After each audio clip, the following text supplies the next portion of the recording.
there, it's Natasha and thank you so much for joining me today. I have a fun project that I have never done before. So when I got to thinking about cards, people usually receive them and appreciate them for usually a short little while on their windowsill, or they pop them up somewhere and then ultimately they get popped in the bin, which is fine.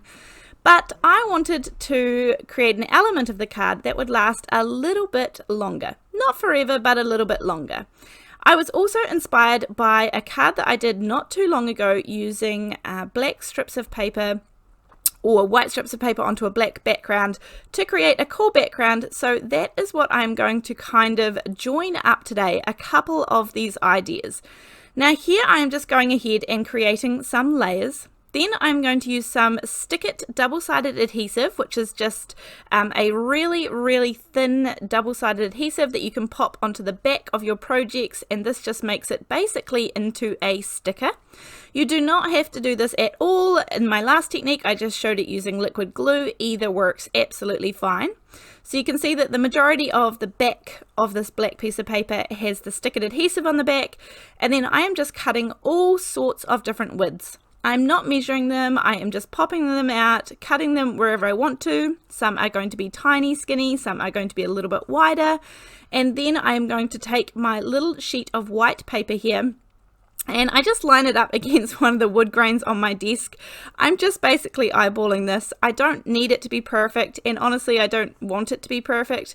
If you feel uncomfortable trying to make straight lines from left to right, then go on a diagonal, and that is often much easier to kind of hide any wobbliness there. But the reason that I space these out all different spaces apart is because that makes it easier to hide the differences too. Because if I had to space them all perfectly, I am sure that would not work out very well at all. Now, you could use any pattern paper here, of course. I was just going for a gorgeous black and white theme to the back of my card. And today I am going to make the central focal point a fridge magnet that is a removable magnet that people can pop on their fridge and use as a magnet for as long as it may last. So here is the flower that I'm going to be creating. This is the mini floral wonder. I have used this so many times. You can see that it is well loved and getting to be a bit stained, but this means that it works perfectly and it is well seasoned. So I'm going to pop down some of my anti-static powder bag down there and then stamp this in some VersaFine Onyx black ink. I am using the Recollections 110 pound paper, which is quite a sturdy paper. This is what I use for my card bases as well, and it's going to hold up really nicely to lots of use. I am going to stamp out 2 of these, but only color 1. To give it that extra little bit of shine and to make colouring them in a little bit easier, I am going to add some clear embossing powder. This is the super fine detail clear one, which I always recommend that you get the super fine because I feel like that gives you much more options as far as embossing powders go. Now all of these colours here, you don't need all of these colours at all. This is just what I kind of picked up and I wasn't sure at this point what I wanted to use. So I know that I'm going to use the Spun Sugar, which is my lightest pink, and then Worn Lipstick and Picked Raspberry. They're basically just 3 different shades of pink. I'm using my finger daubers, and all I'm going to do is mask off the little leaves here just with a little bit of low-tack tape. This is the mint tape, my favourite low-tack tape. And then I'm going to take the finger daubers, and I was going to just do the centre there, but then thought that I would do the entire flower in the light pink colour. And then the finger daubers actually give a really good texture when you kind of dab them. So I'm going to take the Worn Lipstick and get a little bit of the excess ink off. I usually put it on the inside of the lid if I don't have a piece of paper handy. And I just kind of dab it up and down, and it gets a really nice little bit of colour in there, and then just a tiny little bit of the Picked Raspberry, which is the darkest colour in the middle, and then I will go and blend those out just a little bit more. Now I'm not too fussed about perfect colouring here. I honestly don't think it's necessary. People are not going to look that close at my colouring, hopefully. I am adding a tiny little smidge of the Worn Lipstick colour just into those darker couple of areas around the outside of the flower. And then once the inside is complete of the flower, I'm going to move on to the leaves. So I'll just turn that mask around and add those little bits back in so that I can now do the leaves and avoid the flower.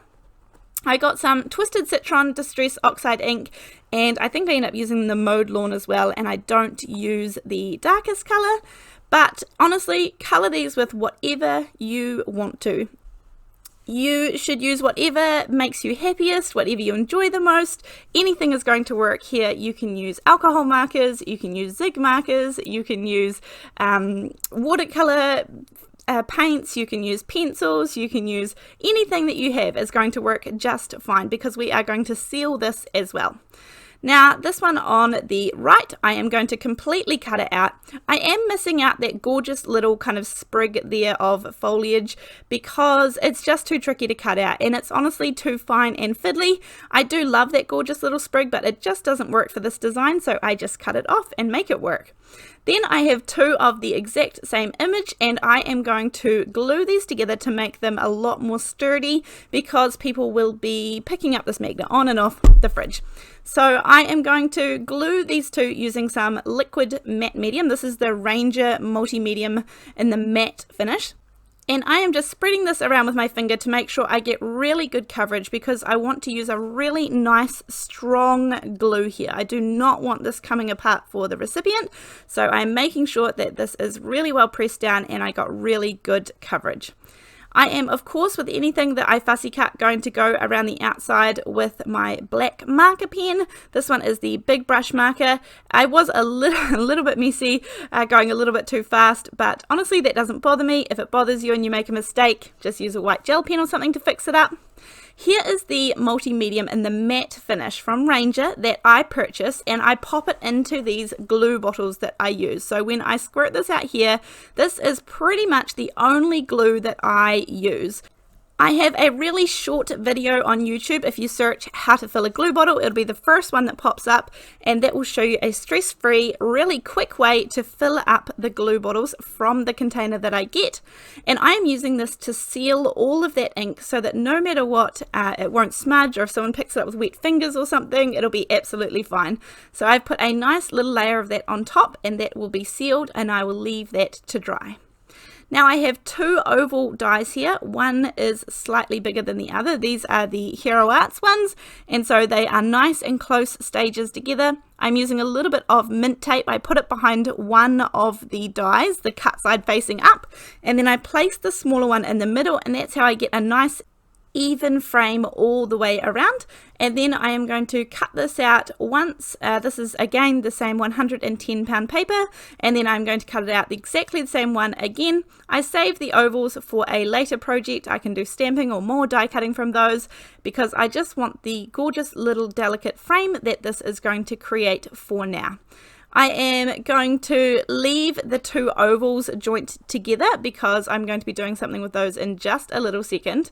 But for now, I just want these two little fine frames. And again, you can totally skip this step. This is just one of those extra little steps that I like to do to kind of, for the finishing touches for the card. But I'm going to glue these together so for two reasons. One, so that it's a little bit more sturdy, and two, so that it pops up off the card a little bit. I don't want this card to have a whole lot of dimension, so I'm just going to keep it relatively simple, and then using the same frame dies, I'm going to cut this one out. And I kept the dies together even though I didn't have to, just because this creates another little black frame that I can pop aside either for my kids or for me to use on a different project. And there's also that gorgeous little black and white bit from the center as well.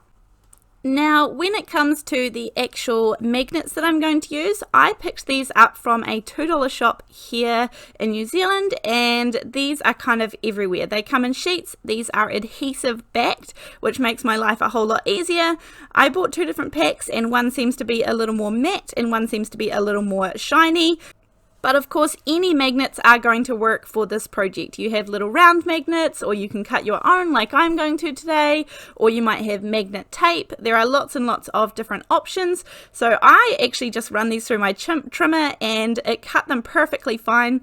I am going to use a 1 1/4 inch square. So of course I would like to have two of these, and this is going to fit nicely on the back of my flower and kind of make a nice big magnet so it has a good hold onto the fridge, so it can hold fold up a piece of paper or something like that. So I will put the first one down so that it fits nicely on my flower, and then the second one I will just pop on there until I am ready to pop this onto my project. This was just a fun idea that I was kind of thinking would be fun given that cards don't always last that long, and I had these magnets sitting right beside me because the kids and I were busy making some magnets for our fridge. So yeah, I thought this would just be a little fun project. Now I'm just putting all of my layers together for this card, then adding on my tiny little white frame, which I love that it kind of matches the outside border of the card and it just kind of brings the outside white border into the center. And then I know that I want my flower to sit right in the center, and it looks like it's going to kind of sit there nicely. I like that it hangs over the edge a little bit when I was choosing the size of the oval. I wanted to make sure that I still got enough of the stripes in the background. So now I'm going to peel back the adhesive, and then I'm going to pop it back onto my flower so that I can line it up exactly where I want it to go. So once I've got it where I want it to go, I'm going to press down, and that adhesive on the magnet is really strong, so it is all set in place. And this was really fun to play with. I was really proud of how this card turned out. I think this is a great idea, and I would definitely make more of these. And if you were inspired by this idea or you create some of your own, I would love to see those versions, and my Facebook page is the best place that you are able to kind of post photos and show me there. I have a link to that down below in the description box, and we have an amazing supportive group of people there. We are so lucky. So if you would like to show me your versions of this, I would love to see them. Then I did want to add a little thanks onto this one, because this one is going to a friend of mine, and this was, I kind of hadn't thought about where I wanted the sentiment. I had honestly probably thought I would put it on the inside, but I decided to risk it at this point. So I'm using my anti-static powder bag. Then I'll use some VersaFine ink, which is just a good quality sticky embossing ink, and then stamp this with an acrylic block just in that nice little bit there. Of course, I had checked to make sure that this stamp would actually fit, and I like that it kind of doesn't take over the front of the card. I definitely want the flower to be the main focal point here, but it's just enough, and it shows up on that black background perfectly. Now, I will write in the center of the card about taking the fridge magnet off. I didn't want to put a pull sign or a, take this sign on the front. I felt like that kind of spoiled the look of the card, but I will write on the inside exactly what it is, and I like that it's nice and sturdy. You can kind of wave it around and it's definitely not going to fall off, so I know that when I send it through the mail it is going to be just fine. I hope you enjoyed this card today, and I will see you in the next video. Thanks, bye!